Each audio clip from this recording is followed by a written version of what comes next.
والصلاة والسلام على حبيبه محمد وآله وصحبه أجمعين. أعوذ بالله من الشيطان الرجيم. بسم الله الرحمن الرحيم.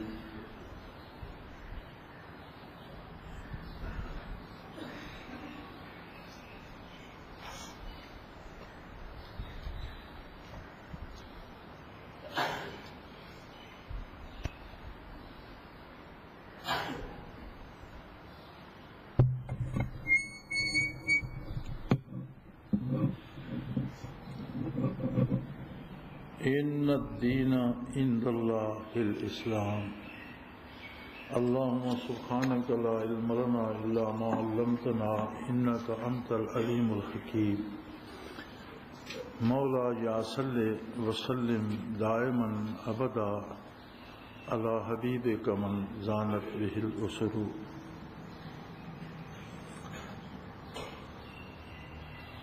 باری تعالی جل وعلا کا فیصلہ کن اعلان ہے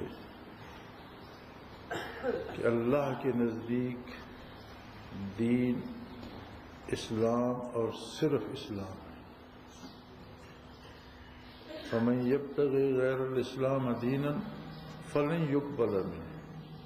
اسلام کے علاوہ اگر کسی نے کسی اور بات، کسی اور نظریے کو دین کی حیثیت دینا چاہی، اللہ کریم کبھی قبول نہیں فرمائے. اس میں سمجھنے کی دو باتیں ہیں. پہلی بات تو یہ ہے کہ دین کسے کہتے ہیں، اور دوسری بات یہ ہے کہ اسلام کیا ہے. کہ اللہ کے نزدیک دین صرف اسلام ہے، اور اسلام کے علاوہ کسی نظریے، کسی بات کو کسی نے دین بنانا چاہا تو وہ قبول نہیں کیا جائے. ہماری زندگی دو طرح کی ہے، جس میں ہمارے نظریے اور ہمارے عمل کو دخل ہے. ہر شخص کی زندگی کے دو پہلو، ایک اس کا نظریہ ہے، اسے آپ عقیدہ کہہ لیں، ایک اس کی فکر ہے، اس کی سوچ ہے، اور یہ ہر شخص کے ساتھ ہے. اور عجیب بات یہ ہے کہ تاریخ انسانی کے مطالعے سے یہ بات پتہ چلتی ہے کہ انسان خواہ کہیں تہذیب سے نہ آشنا رہا، لباس تک پہننے سے نہ آشنا رہا، کھانے پینے کے آداب سے نہ آشنا رہا، بھلے برے کی لیکن عقیدے سے کبھی نہ آشنا نہیں رہا. جو لوگ جنگلوں میں بے لباس رہتے ہیں، انہوں نے بھی عبادت کے نام پر کچھ اچھل کود یا کچھ گانا بجانا یا کوئی نہ کوئی روحوں کو پوجتا ہے، کوئی جنوں کو پوجتا ہے، کوئی کسی پہاڑ کو پوجتا ہے، کوئی کسی درخت. انسان کی فطرت میں ہے کہ اسے کسی ایسی طاقت کا تحفظ چاہیے جو نظر بھی نہیں آتی، اس کے قابو بھی نہیں آتی، لیکن اس کی وہ ہر طرح مدد کر سکتی ہے، اس کے ہر حال سے واقف. اور یہ جگہ رکھی ہے رب العالمین نے اپنی ذات کے لیے. اب انسانی سوچ اور فکر کی خامیاں ہیں کہ کوئی اس کی جگہ بت بٹھا دیتا ہے، کوئی اس کی جگہ روحیں بٹھا دیتا ہے، کوئی فرشتے بٹھا دیتا ہے. تو یہ ایک پہلو ہے زندگی کا جس میں فکر، سوچ، نظریہ یا عقیدہ. دوسرا پہلو ہے زندگی کا عمل. ہم کرتے کیا ہیں، روزی کیسے کماتے ہیں، پیسہ خرچ کہاں کرتے ہیں، لڑتے ہیں تو کس کے لیے، صلح کرتے ہیں تو کس کے لیے، خرید و فروخت کے انداز کیا ہیں، بڑے چھوٹے سے کس طرح پیش آتے ہیں، مومن و کافر سے معاملہ کس طرح کرتے ہیں. پوری زندگی کا عمل. ان دونوں کو اگر اس طرح جوڑا جائے کہ عقیدہ عمل پہ غالب آ جائے. ان دونوں کو کیسے جوڑا جائے کہ عمل عقیدے کے تابع ہو جائے. کھانا کھانے لگے، اب وہ کسی بت کو پوجتا ہے تو کھاتے وقت اسے فکر یہ ہے کہ یہ چیز کھانے سے میرا بت خفا تو نہیں ہوگا. کسی پہاڑ کی پوجا کرتا ہے، جنوں کی پوجا کرتا ہے، لیکن کام کرتے وقت اسے یہ فکر ہوتی ہے کہ جو میں کر رہا ہوں اس کرنے سے جس کی میں پوجا کرتا ہوں وہ تو روٹھ نہیں جائے گا. یعنی فکر اور عمل میں یہ ربط جب ہو جاتا ہے تو اسے کہتے ہیں دین. دین کیا ہے؟ عقیدے اور عمل کے ربط کرنا. عقیدہ اور ہے، عمل اور کرتا ہے، اس کا مطلب ہے اس کے پاس دین نہیں ہے. دین یہ ہے کہ جو اس کی فکر ہے، جو اس کا نظریہ ہے، جس ہستی کو وہ اپنا محافظ، اپنا مشکل کشا، اپنی ضرورتیں پوری کرنے والا، اپنا مددگار و معاون سمجھتا ہے، اس کا عمل جو ہے وہ اس کی اطاعت کی حد کے اندر ہو، تو یہ ہوتا ہے دین. اب اللہ کریم فرماتے ہیں کہ میری بارگاہ میں جو مقبول ہے دین وہ صرف اسلام ہے.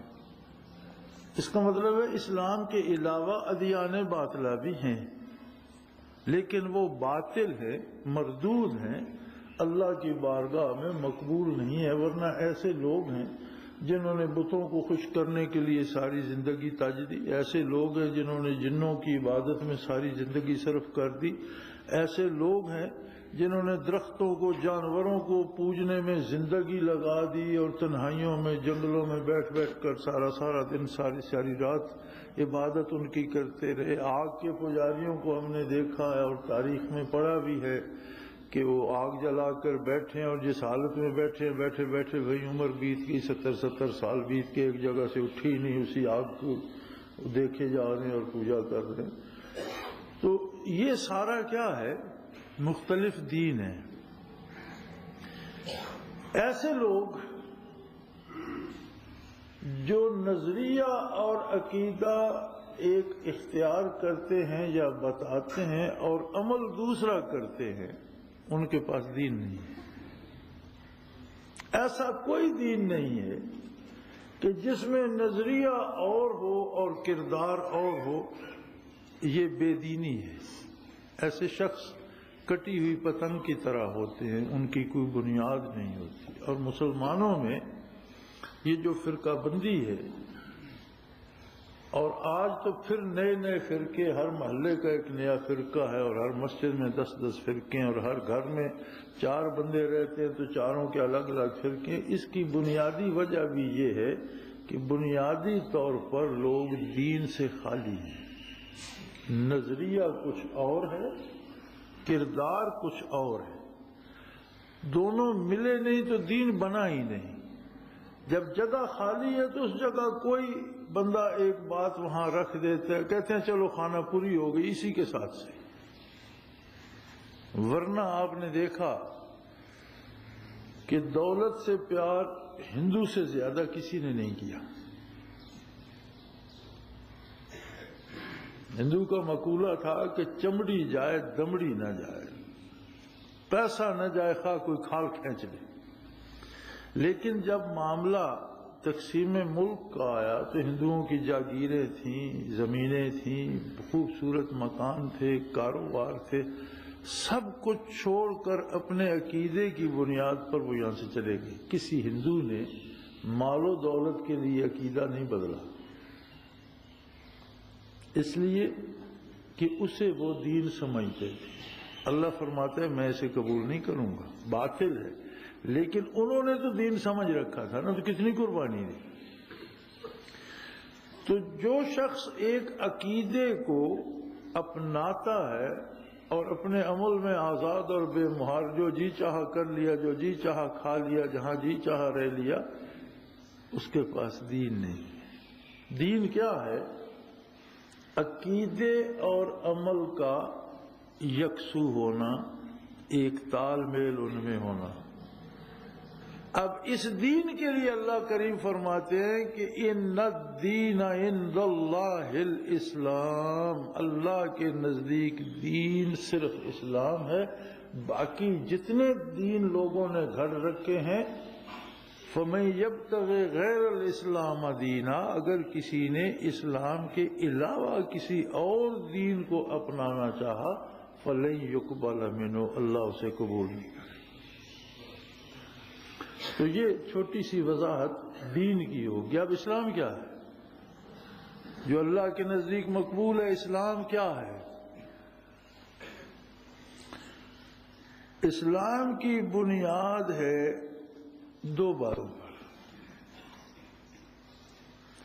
اللہ کی ذات اور صفات میں کسی کو شریک نہ کرے، نہ اس کی ذات جیسی کوئی دوسری ذات ہے، نہ اس کی صفات جیسی دوسری کسی ہستی میں وہ صفات ایسی ہیں جیسی اللہ کی۔ ذات میں صفات میں بے مثل ہے۔ اس سے اسلام مکمل ہو جائے گا نہیں، یہ اسلام کی بنیاد ہے۔ اب اس یہ بنیاد کس جگہ رکھی جائے گی؟ کس نے یہ بات ثابت کی؟ کیا ثبوت ہے تمہارے پاس کہ اللہ واحد ہے، لا شریک ہے، بے مثل ہے، بے مثال ہے؟ یہ بات بتائی حضرت محمد صلی اللہ علیہ وسلم نے، جو اللہ کے رسول ہیں۔ جو اسلام ہے لا الہ الا اللہ محمد الرسول۔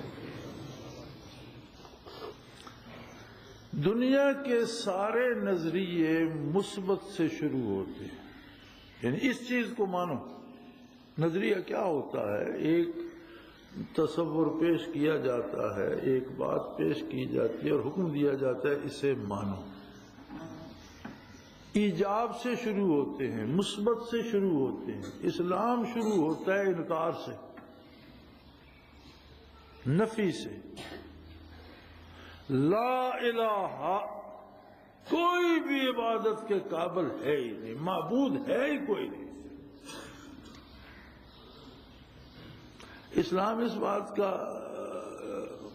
کو قبول نہیں فرماتا کہ جو کچھ گندگی کا ڈھیر پڑا ہے اس کے اوپر سبز چادر تان دو تو اسلام ہو گئے، فرمایا نہیں۔ ساری غلاظتیں صاف کرو، ساری گندگیاں مٹاؤ، جو کچھ لوہے دل پہ لکھا ہوا ہے مٹاؤ، جو کچھ دماغ میں سوچا ہوا ہے اسے نکال دو، جو تمہارے علم میں جس کے ساتھ جو امید ہے سیدھے سیدھے کہہ دو لا الہ، کوئی بھی اس قابل نہیں جس کی عبادت کی جائے، کوئی بھی نہ رہے، ختم۔ جب صفائی ہو جائے تو اب وہاں لکھو الا اللہ، مگر اللہ ہے۔ یعنی اسلام پہلے انکار سے شروع ہوتا ہے کہ جو کچھ تم نے سوچ رکھا ہے، سن رکھا ہے، سارے کا انکار کر دو، کچھ بھی نہیں ہے۔ جب صفائی ہو جائے کوئی نہ رہے تو تب کہو کہ مگر اللہ ہے، اللہ کے سوا۔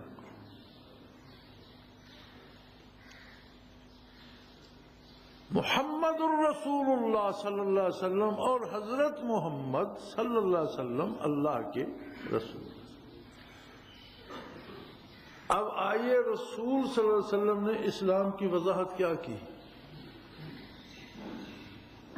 اسلام صرف بات نہیں، ایک طرز عمل ہے۔ جب کوئی عبادت کے لائق نہیں، کوئی فریاد رس نہیں، کوئی امداد کرنے والا نہیں، کوئی ہمارے حالات سے واقف نہیں، کوئی ہمارا خالق نہیں، کوئی طاقت کسی کے پاس نہیں ہمارا کچھ بگاڑے یا سنوارے، سب کچھ ایک اللہ ہے، ایک، صرف ایک۔ یہ بات مکے والوں نے بھی کہی تھی کہ سینکڑوں خداؤں کو ہم پوجتے ہیں پھر بھی ہماری ضرورتیں پوری نہیں ہوتی۔ یہ عجیب بات ہے کہ یہ کہتے ایک اللہ کو صرف ایک ہے اور سب کی ضرورتیں پوری کرے گا، یہ بات ان کی سمجھ میں نہیں آتی تھی۔ یہ اعتراض انہوں نے بھی کیا تھا کہ اتنی وسیع کائنات اور صرف ایک، ہاں صرف ایک، ساری کائنات اس کے دست قدرت کی بنائی ہوئی ہے، ساری کائنات اس کے دست قدرت میں چل رہی ہے، ساری کائنات کا مالک بھی اکیلا ہے، خالق بھی اکیلا ہے، چلانے والا بھی اکیلا ہے، اور جو وہ چاہتا ہے وہی ہوتا ہے، جو نہیں چاہتا وہ نہیں ہوتا۔ اس کا مطلب ہے اس کا تعلق تو پھر ذرے ذرے کے ساتھ ہے، پتے پتے کے ساتھ ہے، ہوا کے ہر جھونکے میں ہے، بارش کے ہر قطرے میں ہے۔ تو یہ جو ہمیں کہا جاتا ہے اللہ کو تلاش کرو، اللہ کو تلاش کرو، تو اللہ گم کہاں ہے جو اسے تلاش کرے؟ کوئی دیوار، کوئی پردہ، کوئی بات تو ہے۔ اللہ گم ہے ہماری ذات کے پردے کے پیچھے۔ میں کہتا ہوں میں نے تقریر کی، اللہ گم ہو جاتا۔ اگر میں کہوں مجھے اللہ نے توفیق دی اور میں نے آپ کو بات سنا دی تو اللہ گم نہیں ہوتا۔ اللہ گم ہے ہماری میں کے پیچھے۔ پردہ کیا ہے ہمارے اور اللہ کے درمیان؟ آنا کا پردہ ہے، میں کا۔ تو اب تو رواج ہو گیا ہے نا، بات بن جائے تو شان یہ تدبیر کی ہے اور بگڑ جائے خطا کاتب تقدیر کی ہے۔ آدمی کچھ سنوارا ہے تو کہتا ہے میں نے سنوارا، بگڑ جائے تو کہتا ہے اللہ کی مرضی، اللہ نے ایسا کر دیا۔ کسی کو قتل کر دے تو کہتے ہیں اس کو اللہ نے اس کی تقدیر ایسی لکھ دی تھی۔ اور یہ روزمرہ کا تجربہ ہے۔ اور اگر کہیں کوئی بات سدھر جاتی ہے تو وہاں اللہ بھول جاتا ہے، وہاں کہتے ہیں میں نے یہ کر دیا، دیکھو میں نے یہ کمال کر دیا، یہ تقریر میں نے کی، یہ کام میں نے کیا، یہ تنظیم میں نے بنائی، اتنے لوگوں کو میں نے اکٹھا کیا۔ میں کیا ہے؟ ایک دانت میں درد ہو جائے تو میں ختم ہو جاتی ہے، ایک آنکھ میں ذرا سا کنکر پڑ جائے تو میں ختم ہو جاتی ہے، ایک دفعہ کا کھانا ہضم نہ ہو تو میں کہاں جاتی ہے؟ کچھ نہیں ہے، میں شے کوئی نہیں۔ اسلام کیا ہے کہ محمد الرسول اللہ صلی اللہ علیہ وآلہ وسلم نے جس بندے کو دعوت دی اور اس نے قبول کی تو اسے لا کے اللہ کے روبرو کھڑا کر دیا۔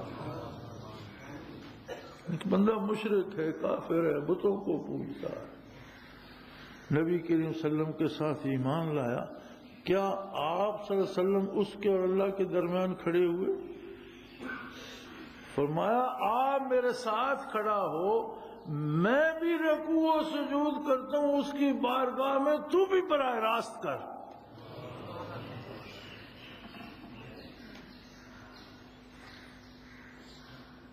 عیسائی نے کہا جو گناہ کر چکے ہو پادری سے کہو، پادری اللہ سے کہے گا، اللہ کے بیٹے سے کہے گا، تم براہ راست نہیں کر سکتے۔ خدا، اللہ، اس کی بیوی، اس کا بیٹا، تثلیث ایک جگہ ہے، ان کے ماننے والا الگ ہے اور درمیان میں پادری ہے۔ تم پادری سے بات کرو، وہ اوپر بات کرے گا۔ یہودی نے کہا کہ اللہ سے بات کرنے کی تمہاری کیا ضرورت ہے؟ تم بات کرو ریبی سے، وہ اپنے مولوی کو، ملا کو ریبی کہتے ہیں، تم ریبی سے کرو، یہ اللہ سے کرے گا۔ ہندو نے کہا کہ تمہاری رسائی دیوتاؤں تک نہیں ہے، تم بات برہمن سے کرو، برہمن آگے بات کرے گا۔ اسلام نے کہا نہیں، اسلام تو سلامتی کا نام ہے اور سلامتی تو اللہ کی صفت ہے۔ جو اسلام میں داخل ہوا وہ تو اللہ کے روبرو ہو گیا۔ اب کیا ضرورت وہاں کیا ہے؟ اس بارگاہ میں ان حدود و قیود کی ضرورت ہے جو اس بارگاہ کی حدود و قیود اس بارگاہ کے رسول صلی اللہ علیہ وسلم نے بتائیں۔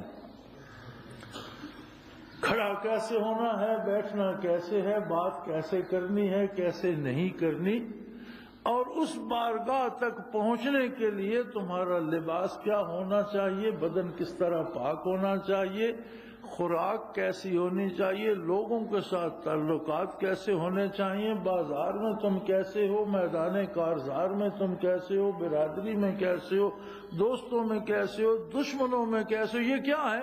یہ سارے وہ آداب ہیں جو اللہ کے ساتھ بات کرنے کے لیے ضروری ہے۔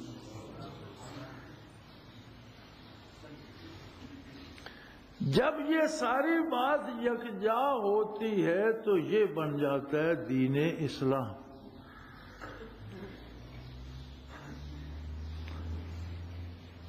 آپ نے دیکھا سرکار دربار میں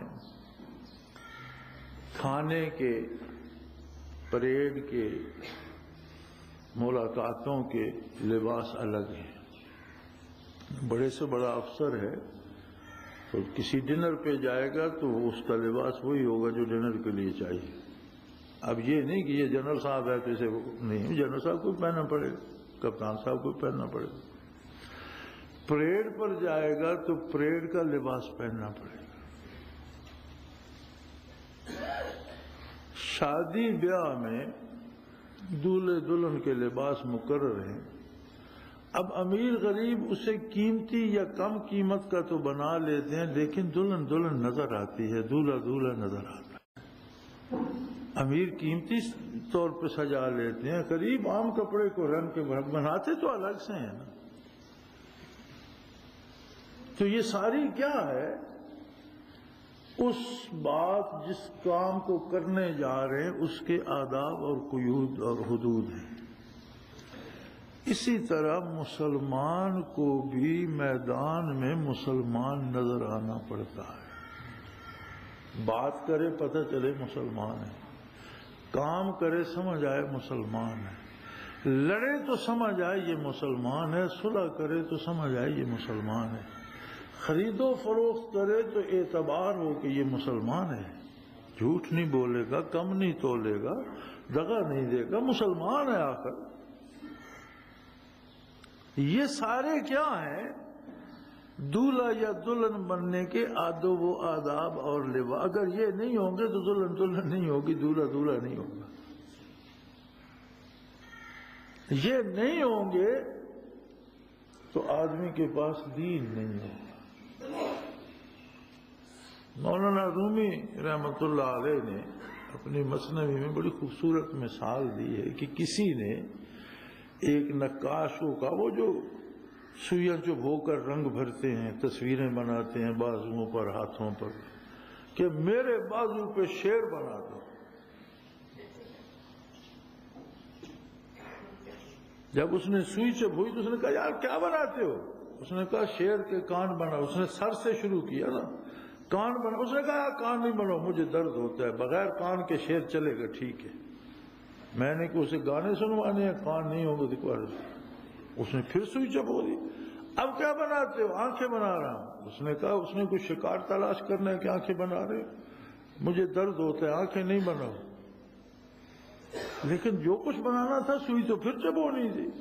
اب کیا کہا؟ اس کا منہ بنا رہا۔ اس نے کہا یار اس نے کوئی غزلیں گانی ہے، منہ نہیں بناؤ۔ تو مولانا وہاں لکھتے ہیں کہ بغیر منہ کے، بغیر کانوں کے، بغیر آنکھوں کے این چنی شیرے کے دید، ایسا شیر کسی نے دیکھا ہے؟ این چنی شیر خدا ہم نافرید، ایسا شیر تو اللہ نے پیدا کیا نہیں ہے۔ تو تمہارے ہاں تو شیر نہیں بن سکتا۔ اگر نماز پڑھنے کی بھی فرصت نہیں ہے،